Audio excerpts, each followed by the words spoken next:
That's a really nice fish.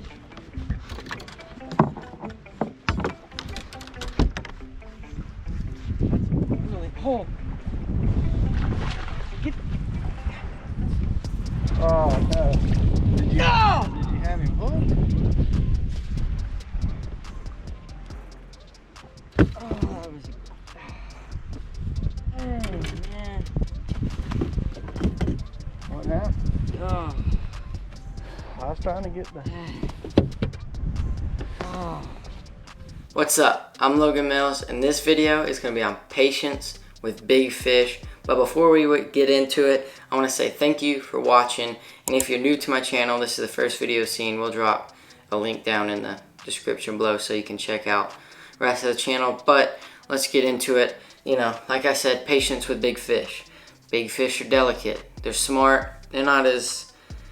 Fish aren't dumb, but they don't think like, you know, humans do. Younger fish are not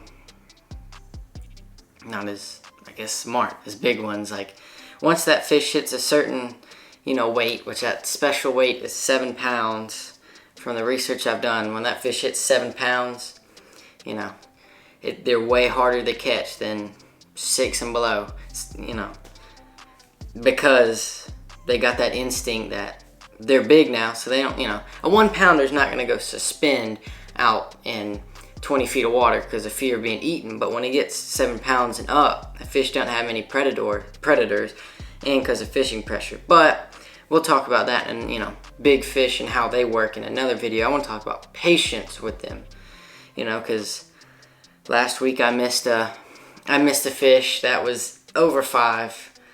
It was a big fish, and it was mainly because of my fault. You know, I wasn't patient. You know, it takes so long.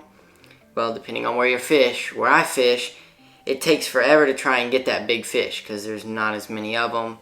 More fishing pressure. I don't fish that, you know, as much as I wish I could.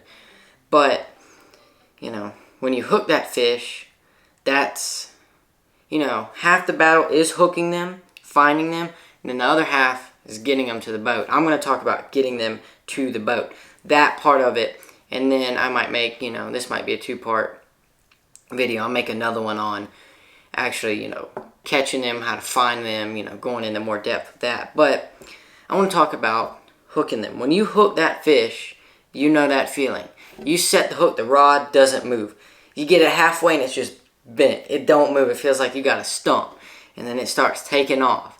And your heart gets racing. It's like boom, boom, boom. And you get all excited. That's usually where you'll mess up. Like I did, I got all excited. My heart was racing, and I wanted that big fish in the boat, you know. And then you get them to the boat, you fight and fight and fight. Big thing I got to work on, which I'm sure a lot of people do as well, is horsing the fish. If you're throwing like a drop shot or a small jig or shaky heads even, smaller ones, you know, bigger ones you don't have to worry about, the hook is a little weaker.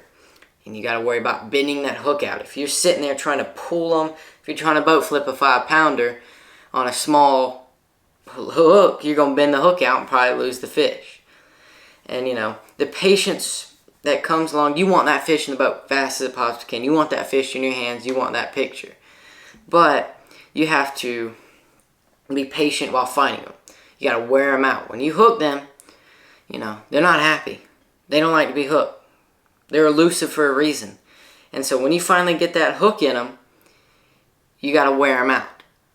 Turn your knot drag down low, depending on your line. Which line doesn't matter that much. You can catch a 10-pounder and 6-pound line. It's just how you have your rod set up. If you got a big one on, you might want to turn your drag down a little bit, just to be safe. But not too much, or I'll spoil you, because then you're really in trouble. So, you know, my advice on it is wear them out. Fight them for not long as you can, but just kind of ease them to the boat. Don't just pull and rip and try and get that fish in fast as you possibly can, because you're most likely going to lose them. You also want to check your line before you fish, because you can lose. Even if you catch like a 1-pounder, just check your line, just right quick. You know, if you're fishing rocks, maybe every 5 casts, you check it, just to make sure. Because nicks in the line can, you know, say goodbye to that fish. And once you get them to the boat, key moment there, net man. When you say net man, you know, you might get excited when you hook a fish. It might not be that big. You might yell for your net man. You know, he might not get the net because it's not that big. It's like boy crying wolf. Every time your partner, if you're fishing with somebody, he says big fish, just get the net fast as you can to be safe. You know, just to make sure that you want to put every single odd you can in your favor. That's what fishing is. Putting odds in your favor to help you catch the fish. And if that net man is right there at the end of the boat, or not the end of the boat, right there with you in the, you know, net, you got a long net, maybe he's going to get the fish, and maybe you bend your hook out, and the hook comes off. Maybe the net man can grab it. You know, you never know. So it's good, or it's best, to make sure the net man is ready. Another thing is, when you get that fish to the boat, if you're fishing by yourself, or you don't have a net man, don't horse the fish. That's how I lost my fish.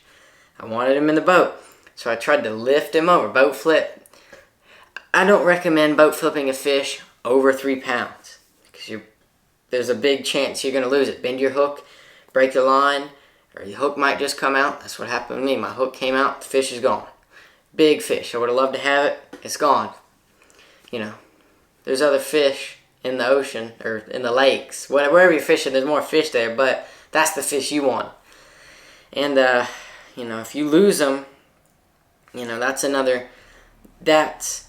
a hard, what do you call it, like, thing you got to get over. Mental block that really affects me. When I lose big fish, man, I get down. The rest of my day is usually crap because my mindset. That's a big part, mindset. I talked about that in another video. I'm going to talk a little bit about it in this. When you lose that big fish, you're mad, man. You know, I got mad and, well, don't do what I did. I punched the boat and it didn't end too well. It's not what you want to do. You just say, man, I would have liked to have that fish. It sucks. It does. Because you work so hard and it's gone just like that. But you got to keep at it. Don't stop fishing because you lose one fish. Yes, it's going to hurt. It's going to hurt the soul. Maybe you bring a tear. But keep fishing. There's so many fish in the water, you'll get a chance one day. But just be patient with that fish. Ease them. Don't horse. You know, don't pull. Try and control your adrenaline. When you hook that fish, your heart rates get going, you get all shaky, all excited. Try and control that until the fish gets in the boat. Like you see when I catch my fish, boom! Because that's how I celebrate my big fish. But patience is key with everything, especially hooking a big fish. I hope this video helped.